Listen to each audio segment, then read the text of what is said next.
Jay Leno smiled on stage for 30 years. But behind that smile was a man who broke friendships, made enemies, and destroyed careers of people who trusted him. Stay with me because what happened next shocked the entire entertainment industry and proves that success sometimes comes at a price nobody wants to pay. Jay Leno was the king of late-night television. He had the best ratings, the most loyal fans, and everyone wanted to be on his show. But there was a big problem nobody talked about. Almost every important person in Hollywood either hated him or refused to work with him.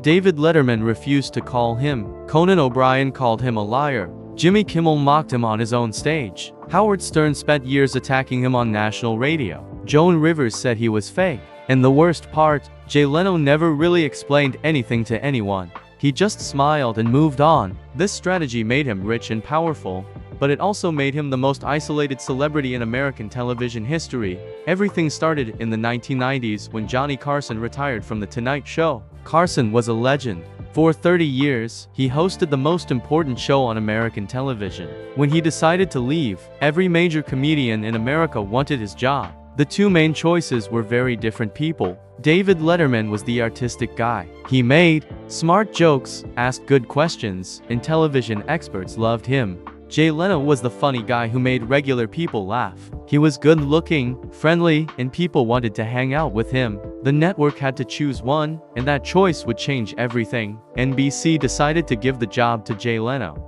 But here's something important that nobody knew at first. Years before, Leno had signed a secret agreement with NBC. This agreement said that if Leno kept guest hosting Carson's show, he would become the next host. Leno kept doing guest shows. He followed the rules. When NBC made the decision, it was actually a contract issue, not just picking the best comedian.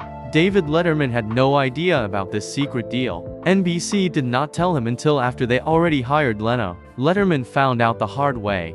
He saw Leno on the news as the new Tonight Show host. He was not even told first. This was not just losing a job. It was being betrayed by friends and the network. Letterman was devastated but professional. He moved to CBS and started his own late-night show called The Late Show. Now he had to compete against his old friend Jay Leno every single night. For over 20 years, Letterman made jokes about Leno on his show. He said Leno's jokes were not funny. He said Leno did not have real talent. He said Leno was just safe and boring. These jokes were sharp and mean. Every night, Letterman attacked Leno's creativity and his character. Jay Leno never responded. He did not go on Letterman's show to defend himself. He did not make jokes back. He just ignored it all. What made this situation worse was that Leno's manager Helen Kushnick was doing secret things behind the scenes. She called reporters and spread negative information about Letterman. She pressured NBC to promise loyalty to Leno. She did whatever it took to make sure Leno won the ratings war. NBC eventually fired Kushnick because her tactics were too aggressive and unfair. But Leno did not defend her or criticize her. He just said nothing. To Letterman and his fans, this proved that Leno was okay with dirty tricks as long as he won. The two comedians never really made peace. When Leno finally left The Tonight Show in 2009, he invited Letterman to come on the final show. Letterman said no. In 2004, Jay Leno made a big announcement on live television. He said he was going to leave The Tonight Show in 2009. He said Conan O'Brien would be the next host. This was not just casual talk. Major news channels reported it. Leno said it on air like it was a promise. Conan O'Brien believed it. He signed a new contract with NBC. He waited 5 years, preparing to take over the most watched show in late-night television. He turned down other job offers. He focused on getting ready. This was going to be his big moment. His whole career was leading to this. But when 2009 got close, NBC changed their mind. They did not want Leno to actually leave. So they came up with a new plan. They said Leno would host a new show at 10 o'clock at night. Then Conan could have The Tonight Show at its normal time of 11:35 at night. This sounded good on paper, but it was actually a disaster. Leno's 10 o'clock show started taking viewers away from local news. Local news stations make a lot of money, and this hurt them badly. Then after Leno's show ended, Conan's show started right away. But people were tired by then. They did not want to watch another hour and a half of television. So Conan's ratings went down. Both shows were struggling. The whole plan was failing.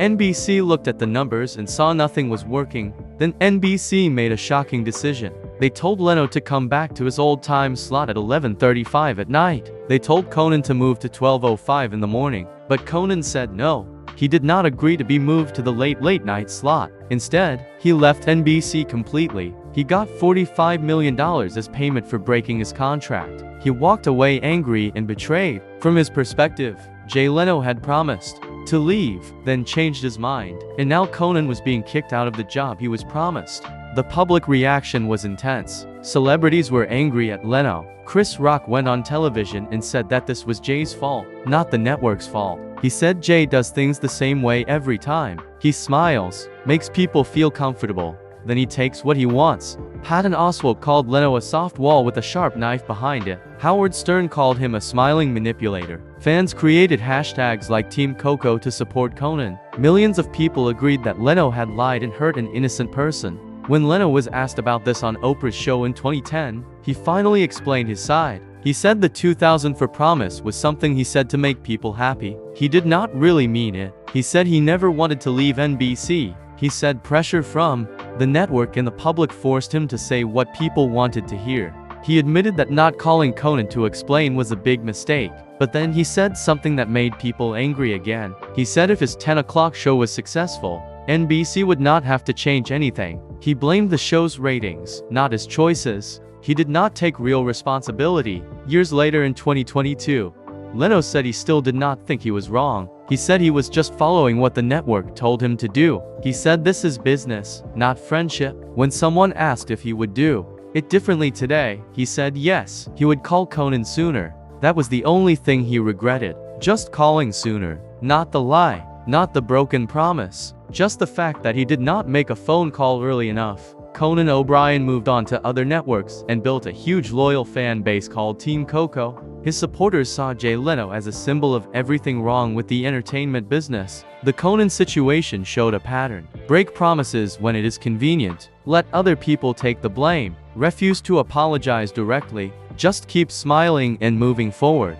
Jimmy Kimmel became the next person to have problems with Jay Leno. Before 2008, they got along fine. They were both hosting late-night shows on different networks. Then NBC started thinking about moving Jay Leno to ABC. ABC is where Jimmy Kimmel worked. So Jimmy Kimmel called Leno to talk about it. Kimmel wanted to know if Leno would take his job. Leno was friendly and said no, do not worry. He assured Kimmel he had nothing to fear.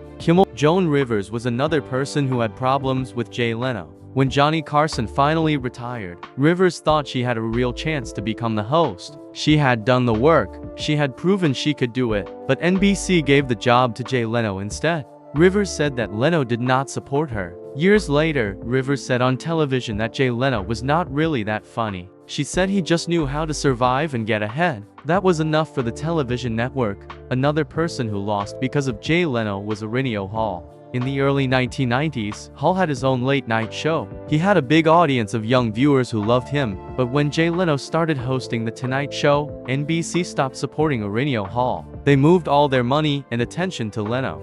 Arsenio Hall's ratings went down. His audience left him. He eventually had to stop doing his show. But all of these stories and conflicts point to a deeper problem. The real reason Jay Leno has so many enemies is not about any single decision. It is about how he handles problems and how he treats people when things get hard. Leno has a famous philosophy that he repeats over and over. He says never explain, never complain. To some people, this sounds strong and confident, but to the people who actually worked with him or got hurt by his decisions, this philosophy is something very different. It is a shield. It is a way to avoid responsibility. It is a way to avoid having hard conversations with people. Leno does not apologize. When people ask him about something bad he did, he does not say I am sorry. Instead, he explains the situation from his perspective. He talks about what the network told him to do. He talks about business decisions. He almost never admits that he made a mistake or hurt someone. His philosophy of never explaining protects him from having to take responsibility for his actions.